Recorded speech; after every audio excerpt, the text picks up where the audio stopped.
बोलो ना जागृति, कहीं ऐसा तो नहीं है कि गीता आंटी ने सही में जानबूझकर सारी बात को अनसुना कर दिया होगा? नहीं आकाश, माँ ऐसा काहे करेगी?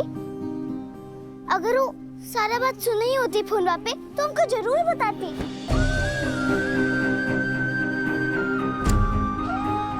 और अगर हम तुम्हारी बात मान भी ले कि माँ ने सब जानबूझ के हमसे छुपाया, तो ये पक्का ना उनकी कोनो मजबूरी होगी।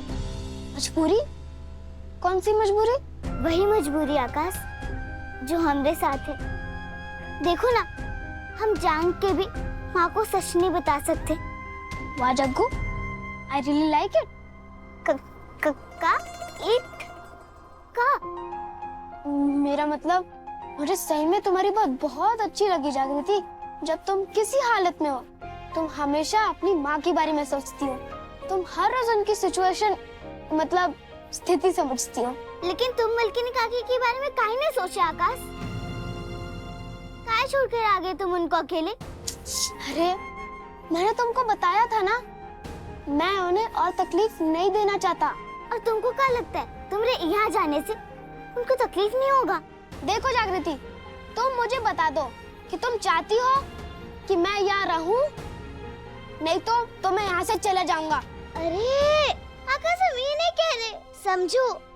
जैसे तुम्हारे लिए माँ सब कुछ है, तुम माँ को कभी तकलीफ में नहीं देख सकते हो, वैसे ही मलकिनी काकी के लिए भी तो तुम सब कुछ हो ना। पूरी हवेली में तुम ही तो हो जो उनकी बात को समझता है, उनकी बात मानता है, जिनसे वो अपने मन का बात कह सकती है। बाकी सब तो बस वहाँ हुक्म चलाते हैं। लेकिन जागृति, माँ ने मुझे कहा था कि तू यहाँ से चला जा। और तुम चले भी आए। के बारे में तनिको नहीं सोचा? याद करो, जिस माँ के लिए तुम हमरे खिलाफ स्कूल के दरवाजा पे लेट गए थे, उनके बारे में तुमने तनिको नहीं सोचा और यहाँ गए। हाँ?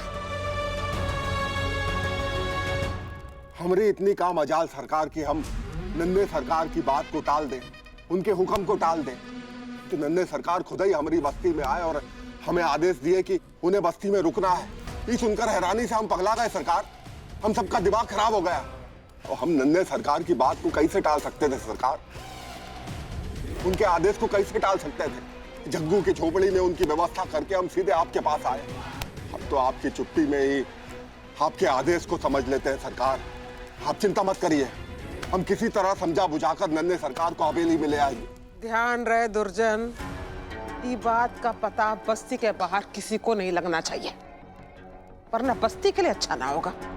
हमको तो ये फिक्र हो रहा है कि जब तक हम आकाश को समझा बुझा के वापस नहीं ले आते, तब तक कहीं चित्ता छोकरी के साथ रहते रहते चित्ता लोग का लक्षण सब ना सीख ले। नहीं बल्कि नहीं, ऐसा मत सोचिए, ऐसा कभी नहीं होगा। जग्गू को इतने सालों में हम चित्ता का लक्षण ना सिखा पाए, जग्गू नन्हे सरकार को कैसे चित्ता बनाएगी? ऐसा मत सोचिए बल्कि मालकिनी, हम किसी भी तरह नन्हे सरकार को जल्दी हवेली में ले आएंगे। ले आएंगे नहीं, ले आए हैं नन्हे सरकार को वापस हवेली दद्दा।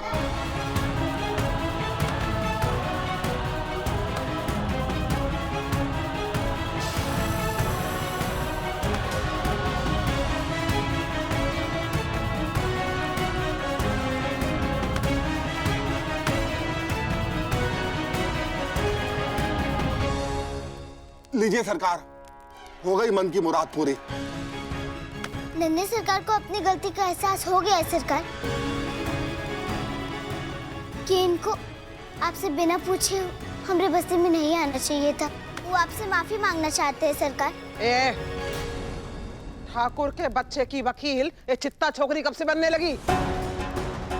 माफी उसको मांगनी है, तू क्यों उसकी वकालत कर रही है?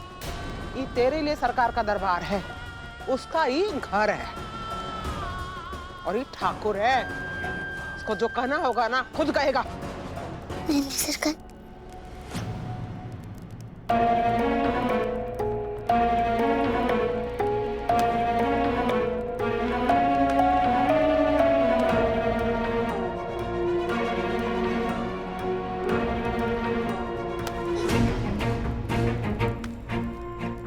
पापा मुझे माफ कर दीजिए प्लीज। मैंने ये सब किया, पर ये सब फिर से नहीं होगा, कभी भी नहीं।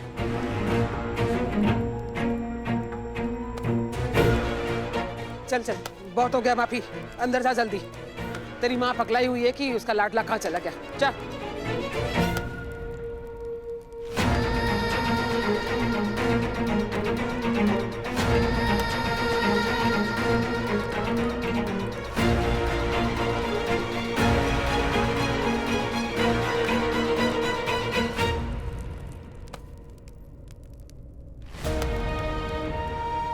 शुद्धिकरण के बिना कमरे के अंदर मत घुसना, समझा?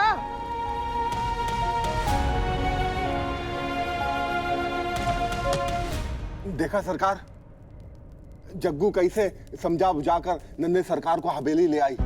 जितना बान इसका बस्ती के लिए है उतना हवेली के लिए भी है सरकार। ठीक है, निकलो अब यहाँ से। जोहार सरकार, जोहार बड़की मालकिनी, जोहार। है, चल चल चल, आ जग्गू, आजा। रुक जा दुर्जन।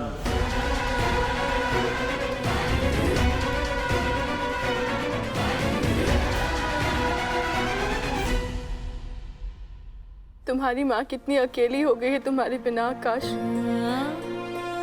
हम जानते हैं तुम्हारी इस फैसले में मेरी सहमति है, फिर भी तुमको खुद से दूर करके मैं कितना अकेला महसूस कर रही हूँ आकाश।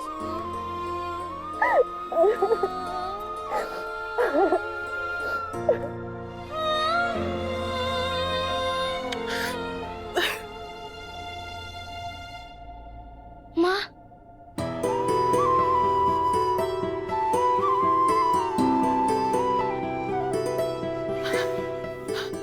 आकाश,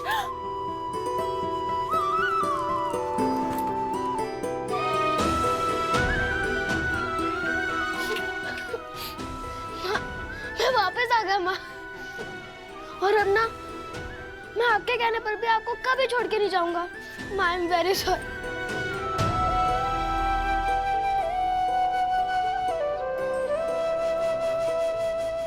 आकाश, वापस क्यों आ गए तुम? बेटा तुम क्यों वापस आ गया? हाँ ठीक है, तुम्हारे बिना मेरा जीना मुश्किल हो जाता। खुद को बहुत अकेला महसूस कर रही थी मैं, लेकिन इस बात का सुकून था कि तुम इस हवेली से किसी बेहतर जगह पर हो।